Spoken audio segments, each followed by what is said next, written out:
नमस्कार साथियों, मैं एमडी कुशवाहा स्वागत करती हूँ आप सभी का अपने यूट्यूब चैनल अंबिका वेल में।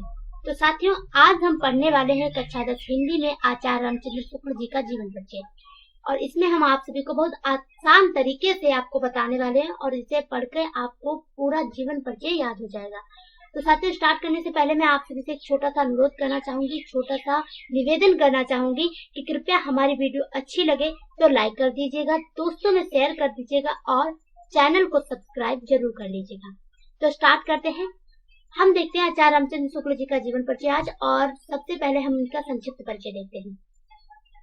इनका जो जन्म है वो 4 अक्टूबर 1884 ईस्वी को उत्तर प्रदेश के बस्ती जिले के अगौना नामक ग्राम में हुआ था। इनके पिताजी पंडित चंद्रवली शुक्ल जो कि सुपरवाइजर कानूनगो थे, और इनकी मृत्यु 2 फरवरी 1941 ईस्वी को हुई। शुक्ल युग के ये प्रवर्तक थे। आचार्य रामचंद्र शुक्ल जी शुक्ल युग के प्रवर्तक थे। इनकी भाषा खड़ी बोली और कृतियां इनकी चिंतामणि, रश्मिमांसा, ये इनकी जो थी वो कृतियां थी। इनके बारे में और जाने तो जो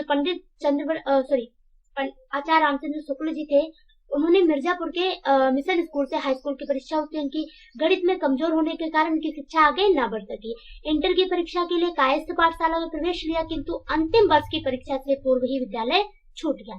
फिर इन्होंने मिर्जापुर के न्यायालय में नौकरी की, किंतु स्वभावानुकूल होने के कारण छोड़ दी।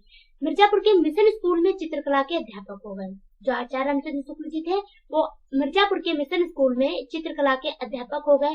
हिंदी, अंग्रेजी, संस्कृत, बंगला आदि भाषाओं का इन्होंने अच्छा ज्ञान प्राप्त किया और पत्र पत्रिकाओं में लिखना शुरू कर दिया। किन किन भाषाओं का? हिंदी, अंग्रेजी, संस्कृत, बंगला आदि भाषाओं का अच्छा ज्ञान प्राप्त किया और फिर पत्र पत्रिकाओं में लिखना शुरू कर दिया। इनकी नियुक्ति काशी हिंदू विश्वविद्यालय में हिंदी के प्राध्यापक पद पर हुई। फिर इसके बाद इन्होंने बाबू श्याम सुंदर दास के अवकाश ग्रहण करने के बाद में हिंदी के अध्यक्ष पद को भी सुशोभित किया।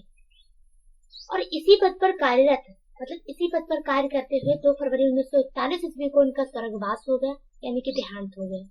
इन्हें जो आचार्य रामचंद्र शुक्ल थे वो आलोचक, निबंधकार, इतिहासकार, शैलीकार एवं युग प्रवर्तक आचार्य थे। सैद्धांतिक एवं व्यवहारिक दोनों प्रकार की आलोचनाएं लिखी इन्होंने। हिंदी शब्द सागर के संपादन कार्य में सहयोग किया। 19 वर्षों तक काशी नागरी प्रचारिणी का संपादन किया। अंग्रेजी और बंगला में कुछ अनुवाद भी किए। हिंदी साहित्य का इतिहास लिखकर इतिहास लेखन परंपरा का सूत्रपात किया। तो देखिए, इतिहास लेखन परंपरा का सूत्रपात किसने किया, यानी कि किसने स्टार्ट किया? तो आचार्य रामचंद्र शुक्ल जी ने। कौन सा इतिहास लिखा था? क्या नाम था? हिंदी साहित्य का इतिहास। क्या नाम था? हिंदी साहित्य का इतिहास। आगे देखते हैं। अब हम देखते हैं इनकी कृतियां। इन्होंने निबंध लिखे। निबंध संग्रह में इन्होंने चिंतामणि भाग 1 और 2 तथा विचार भी थी। इसके बाद इन्होंने इतिहास, जो कि हम देख चुके, हिंदी साहित्य का इतिहास लिखा। आलोचना सूरदास, रश्मिमांसा, त्रिवेणी। संपादन जायसी ग्रंथावली, तुलसी ग्रंथावली, भ्रमर गीत सागर, हिंदी शब्द सागर, काशी नागरी प्रचारिणी, आनंद कादम्बिनी, ये इनके थे संपादन। और अन्य की बात करें तो 11 वर्ष का समय और अभिमन्युवध, ये इन्होंने जो इनकी कृतियां थी वो हैं। हमने क्या देखा? आचार्य रामचंद्र शुक्ल जी का जीवन परिचय, जिसमें हमने देखा कि जो आचार्य रामचंद्र शुक्ल थे उनका जन्म 4 अक्टूबर 1884 ईस्वी को बस्ती जिले के अगौना नामक ग्राम में हुआ था। और हमने देखा कि इनके पिताजी का नाम पंडित चंद्रवली शुक्ल था, जो कि एक सुपरवाइजर कानूनगो थे। और इसके अलावा इन्होंने हाई स्कूल की परीक्षा मिर्जापुर के मिशन स्कूल से उत्तीर्ण की। गणित में कमजोर थे। इंटर की परीक्षा के लिए प्रवेश लिया, लेकिन अंतिम वर्ष से पूर्व ही विद्यालय छूट गया। और इन्होंने फिर मिर्जापुर के न्यायालय में नौकरी की। स्वभावानुकूल होने के कारण वह भी छोड़ दी। फिर इसके बाद इन्होंने मिर्जापुर के मिशन स्कूल में चित्रकला के अध्यापक हो गए और इनकी नियुक्ति काशी हिंदू विश्वविद्यालय में हिंदी के प्राध्यापक पद पर हुई। बाबू श्याम सुंदर दास के अवकाश ग्रहण करने के बाद इन्होंने हिंदी के अध्यक्ष पद को भी सुशोभित किया। और इसी समय जब वो कार्य कर रहे थे उस पद पर, उसी दौरान इनकी जो मृत्यु है वो हो जाती है 2 फरवरी 1941 ईस्वी को। और इनकी रचनाओं में सबसे ज्यादा चिंतामणि और उसके बाद सूरदास, रश्मिमांसा, त्रिवेणी, ये जो इनकी रचनाएं कुछ मुख्य हैं।